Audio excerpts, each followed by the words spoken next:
আর S Bengali ক্লাসরুমে সকলকে স্বাগত। আজকের ভিডিওতে আমি পশ্চিমবঙ্গ মধ্যশিক্ষা পর্ষদ অনুমোদিত সপ্তম শ্রেণীর ভূগোল পাঠ্য বইয়ের অন্তর্গত নবম অধ্যায়, যে অধ্যায়ের নাম রয়েছে এশিয়া মহাদেশ, এই অধ্যায়টি নিয়ে বিস্তারিত আলোচনা করব। প্রত্যেকটি পৃষ্ঠার প্রতিটি লাইন ধরে ধরে আমি বিস্তারিত আলোচনার মাধ্যমে তোমাদেরকে বুঝিয়ে দেব।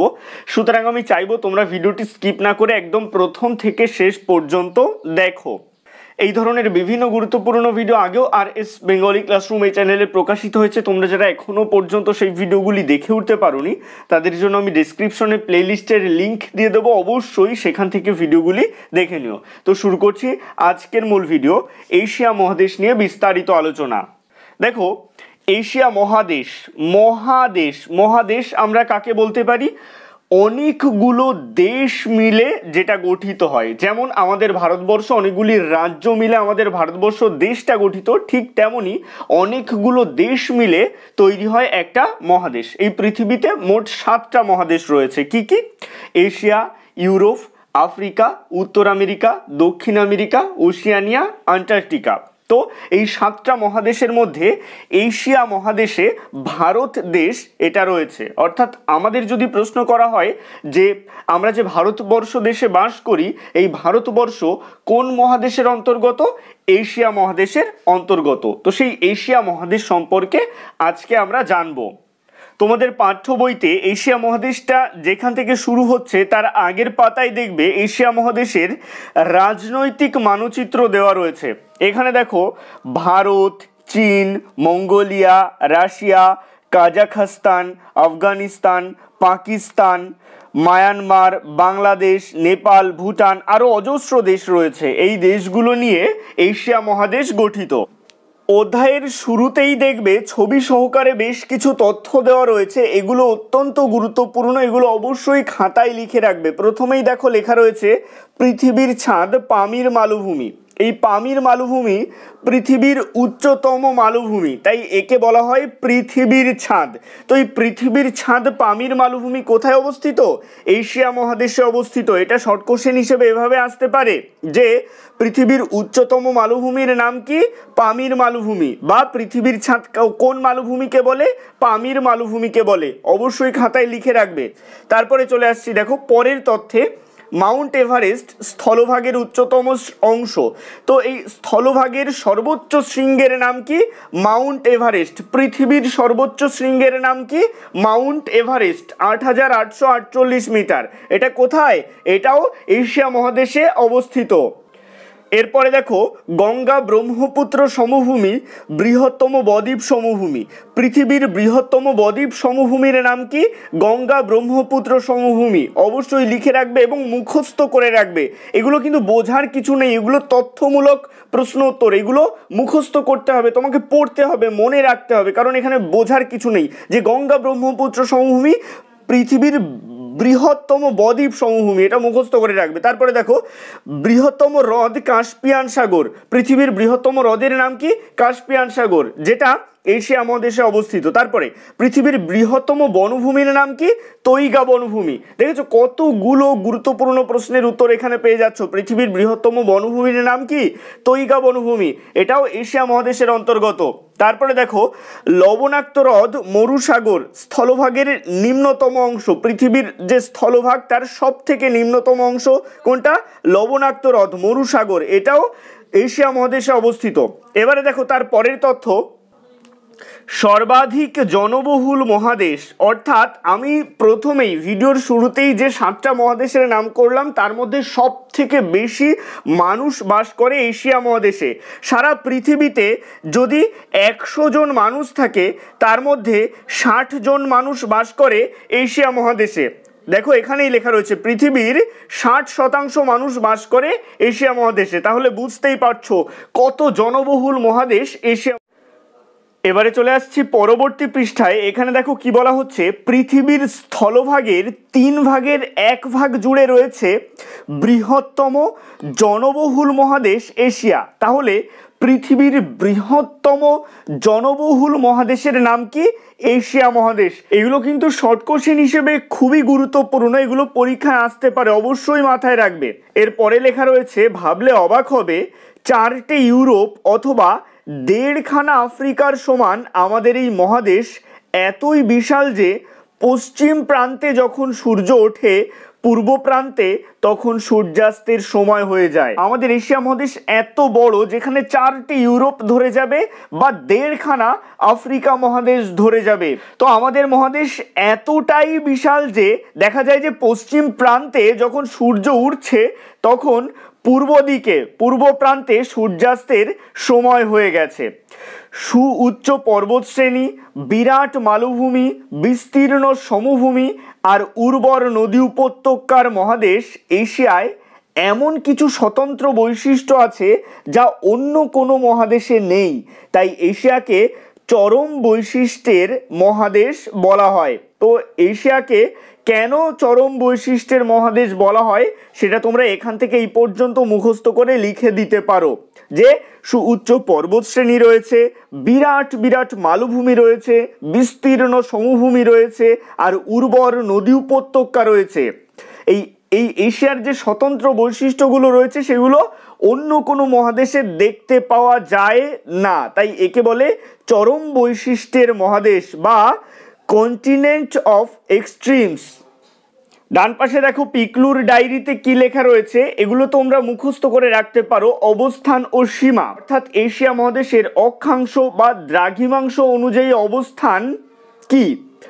তো 1 ডিগ্রি 16 মিনিট দক্ষিণ অক্ষাংশ থেকে 77 ডিগ্রি 43 মিনিট উত্তর অক্ষাংশ এবং 169 ডিগ্রি 40 মিনিট পশ্চিম দ্রাঘিমা থেকে 26 ডিগ্রি 04 মিনিট পূর্ব দ্রাঘিমা অর্থাৎ এশিয়া মহাদেশ এর মধ্যে অবস্থান করছে। এবারে আসি সীমানায়। এশিয়ার পূর্বে রয়েছে প্রশান্ত মহাসাগর, পশ্চিম দিকে রয়েছে ভূমধ্য সাগর, কাস্পিয়ান সাগর, উত্তরে রয়েছে সুমেরু মহাসাগর ও দক্ষিণে ভারত মহাসাগর। এগুলো তোমরা তথ্য হিসেবে মনে রাখতে পারো। তারপরে দেখো কি বলা হচ্ছে, এশিয়া এবং ইউরোপ দুটো মহাদেশ ইউরেশিয়া নামক অখণ্ড স্থলভাগের অংশ। এটাও শর্ট কোশ্চেন হিসেবে খুবই গুরুত্বপূর্ণ। এশিয়া এবং ইউরোপ মহাদেশ কোন অখণ্ড স্থলভাগের অংশ? ইউরেশিয়া। এশিয়া ও ইউরোপের মাঝে রয়েছে ইউরাল পর্বত এবং ইউরাল নদী। তো এশিয়া ও ইউরোপের মাঝে কোন পর্বত এবং কোন নদী রয়েছে? ইউরাল পর্বত এবং ইউরাল নদী রয়েছে। এশিয়া ও আফ্রিকাকে আলাদা করেছে লোহিত সাগর ও সুয়েজ খাল, এটাও মনে রাখবে। এশিয়ার মোট দেশের সংখ্যা কটি? 48টি। তো এশিয়ার বিখ্যাত শহরগুলি হলো Tokyo, Delhi, Mumbai, Beijing, Singapore, Bangkok, Manila, Dubai, Baghdad ইত্যাদি। এশিয়া মহাদেশ সভ্যতার জন্মক্ষেত্র, প্রাচ্য সংস্কৃতির ঐতিহ্য। এই প্রাচ্য কাকে বলা হয়? প্রাচ্য হচ্ছে ইউরোপের পূর্ব দিকে যে দেশগুলো রয়েছে তাদেরকে বলে প্রাচ্য। তো আমরা প্রাচ্যের দেশ বলা যেতে পারে। আমাদের সভ্যতা সংস্কৃতি ইউরোপের দেশগুলোর সভ্যতা সংস্কৃতি থেকে অনেক আলাদা, তাই বলা হচ্ছে যে এশিয়া মহাদেশ হলো প্রাচ্য সংস্কৃতির ঐতিহ্যের জন্মক্ষেত্র বা সভ্যতার জন্মক্ষেত্র। কেন এমনটা বলা হচ্ছে? জাতি, ধর্ম, বর্ণ, শিল্প, সংস্কৃতি, জনগোষ্ঠী, জীবনযাত্রার বৈচিত্র্যে অনন্য এই মহাদেশ। আমাদের ভারতবর্ষ দেশের কথাই ধরো না, এটা তো এশিয়া মহাদেশের অন্তর্গত। এখানে বিভিন্ন জাতির মানুষ বসবাস করে, বিভিন্ন ধর্মের মানুষ বসবাস করে, বিভিন্ন বর্ণের মানুষ বসবাস করে, বিভিন্ন ধরনের শিল্প সংস্কৃতি রয়েছে এখানে, বিভিন্ন জনগোষ্ঠীর মানুষ রয়েছে, তাদের জীবনযাত্রার বৈচিত্র্য রয়েছে, বিভিন্ন মানুষ বিভিন্ন রকম ভাবে তাদের জীবনযাপন করেন। তো এই যে বৈচিত্র্যময় মহাদেশ সেটা পৃথিবীর অন্য কোথাও নেই, এটা এশিয়া মহাদেশই এত বৈচিত্র্যময়। এই এশিয়া মহাদেশে অনেক প্রাচীন সভ্যতার নিদর্শন রয়েছে যা আমরা পরবর্তী তথ্য থেকে জানতে পারছি। দেখো এখানে বলা হচ্ছে খ্রিস্ট জন্মের 3500 থেকে 5000 বছর আগে এশিয়ার বড় বড় নদীগুলোর উর্বর উপত্যকায় অনেকগুলো নদীমাতৃক সভ্যতার জন্ম হয়েছিল। সিন্ধু নদের ধারে হরপ্পা, মহেঞ্জোদাড়ো ও সিন্ধু সভ্যতার বিকাশ হয়েছিল। তাহলে সিন্ধু নদের তীরে কোন সভ্যতা গড়ে উঠেছিল? হরপ্পা, মহেঞ্জোদাড়ো সভ্যতা ও সিন্ধু সভ্যতা। এগুলো বর্তমানে কোথায় রয়েছে? বর্তমান ভারত ও পাকিস্তানে। এখান থেকে তোমরা যেভাবে মনে রাখতে পারো সেটা হলো সিন্ধু নদের তীরে কোন সভ্যতা গড়ে উঠেছিল? হরপ্পা সভ্যতা, মহেঞ্জোদারো সভ্যতা, সিন্ধু সভ্যতা। তেমনি টাইগ্রিস ইউফ্রেটিস নদী উপত্যকায় উন্নত মেসোপটেমিয়া সুমের সভ্যতার উদ্ভব হয়েছিল। তাহলে টাইগ্রিস ইউফ্রেটিস নদী উপত্যকায় কোন সভ্যতা গড়ে উঠেছিল? মেসোপটেমিয়া সভ্যতা এবং সুমেরীয় সভ্যতা। এইটা বর্তমানে কোথায় রয়েছে? তুরস্ক ও ইরাকে রয়েছে। এরপরে বলা হচ্ছে হোয়াংহো নদী উপত্যকা ছিল চীন সভ্যতার আঁতুড়ঘর। তো এই হোয়াংহো নদী উপত্যকায় চীন সভ্যতা গড়ে উঠেছিল। অতীতকাল থেকে আজও এশিয়া প্রাচ্য সংস্কৃতির ধারক এবং ঐতিহ্যে সমৃদ্ধ। এই যে এশিয়া মহাদেশ, সেটা প্রাচ্য সংস্কৃতির ধারক এবং ঐতিহ্যে সমৃদ্ধ। আমাদের এই যে সংস্কৃতি, আমাদের ঐতিহ্য, এটা কিন্তু ইউরোপের দেশগুলো থেকে অনেক আলাদা। এই এশিয়া মহাদেশের যে দেশগুলো রয়েছে সেগুলো সংস্কৃতিগত দিক থেকে ইউরোপীয়দের থেকে অনেক আলাদা, সেটাই এখানে বলা হচ্ছে। এরপরে বলা হচ্ছে এশিয়ার প্রাকৃতিক পরিচয়। এবারে আমরা এশিয়ার ভূপ্রাকৃতিক পরিচয় পাবো, এশিয়ার নদ নদী সম্পর্কে জানবো, পাহাড় পর্বত সম্পর্কে জানবো, মালভূমি সম্পর্কে জানবো। এগুলো আমরা একে একে এগিয়ে যাব এবং এশিয়া মহাদেশকে আরও ভালোভাবে জানতে পারবো। দেখো এখানে কি বলা হচ্ছে, এশিয়ার ভূপ্রাকৃতিক মানচিত্রটা দেখলে অবাক হতে হয়। পৃথিবীর আর কোনো মহাদেশ নেই যার মাঝখানটাতে এত পাহাড় পর্বতের সমাবেশ। অর্থাৎ এশিয়া মহাদেশই একমাত্র মহাদেশ যার মাঝখানে এত বেশি পাহাড় পর্বত রয়েছে। পামির এবং আর্মেনীয় এই দুটো পর্বত গ্রন্থি থেকে খুব উঁচু উঁচু পর্বতমালা ছড়িয়ে গেছে নানা দিকে। তো পামির পর্বত গ্রন্থি এবং আর্মেনীয় পর্বত গ্রন্থি থেকে প্রচুর পর্বতমালা নানান দিকে ছড়িয়ে গেছে। এই পার্বত্য অঞ্চলটি পশ্চিমে ভূমধ্যসাগর থেকে পূর্বে প্রশান্ত মহাসাগর পর্যন্ত রয়েছে। এবারে চলে আসছি পরবর্তী পৃষ্ঠায়। এখানে দেখো একটা মানচিত্র রয়েছে এবং এখানেই পামির গ্রন্থি এবং আর্মেনীয় গ্রন্থি রয়েছে। এখানে দেখো খুব সুন্দর করে দেখানো হচ্ছে যে পামির গ্রন্থি থেকে কোন কোন পর্বতমালাগুলো বেরিয়েছে এবং আর্মেনীয় গ্রন্থি থেকে কোন কোন পর্বতমালাগুলো বেরিয়েছে। এই দেখো পামির গ্রন্থি, এখান থেকে হিন্দুকুশ, সুলেমান, তারপরে এইদিকে দেখো তিয়ানসান, আলতিনতাগ, নানসান, কুনলুন বা কুয়েনলুন, কারাকোরাম, হিমালয়, এই পর্বতমালাগুলো বেরিয়েছে পামির গ্রন্থি থেকে। আর আর্মেনীয় গ্রন্থি থেকে বেরিয়েছে পন্টিক, টরাস, এলবুজ, জাগ্রোস প্রভৃতি পর্বতমালা। আমি মানচিত্র থেকে এইমাত্র যে পর্বতমালাগুলো দেখালাম সেখান থেকেই দেখো এখানে প্রশ্ন করা হয়েছে পামির গ্রন্থি ও আর্মেনীয় পর্বত গ্রন্থি থেকে বিভিন্ন দিকে ছড়িয়ে যাওয়া পর্বতমালা, এগুলো লিখতে হবে। তো আর্মেনীয় গ্রন্থি থেকে কোন কোন পর্বতমালা ছড়িয়েছে? পন্টিক, টরাস, এলবুজ, জাগ্রোস। আর পামির গ্রন্থি থেকে কোন কোন পর্বতমালা ছড়িয়েছে? হিন্দুকুশ, সুলেমান, তিয়ানসান, আলতিনতাগ, কুনলুন বা কুয়েনলুন, কারাকোরাম, হিমালয়।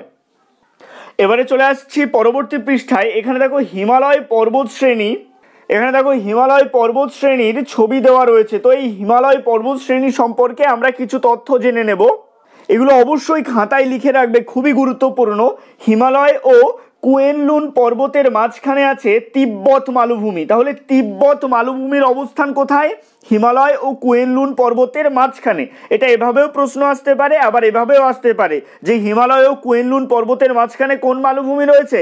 তিব্বত মালভূমি। এগুলো পুরো ঠোঁটস্থ করে রাখবে, একদম মুখস্থ তো একদম যেন ঠোঁটে থাকে, ধরার আগে যেন মুখ থেকে বেরিয়ে যায়, এভাবে পড়ে রাখবে। তিব্বতের মালভূমির উত্তর পূর্ব দিকে রয়েছে মঙ্গোলিয়া মালভূমি। তিব্বতের মালভূমির উত্তর পূর্ব দিকে কি রয়েছে? মঙ্গোলিয়া মালভূমি। পন্টিক ও টরাস পর্বত শ্রেণীর মধ্যে আছে আনাতোলিয়া মালভূমি। এগুলো অবশ্যই প্রত্যেকটা খুবই গুরুত্বপূর্ণ। আনাতোলিয়া মালভূমির দক্ষিণ দিক থেকে লোহিত সাগর পর্যন্ত বিস্তৃত এলাকা একটি গ্রস্ত উপত্যকা।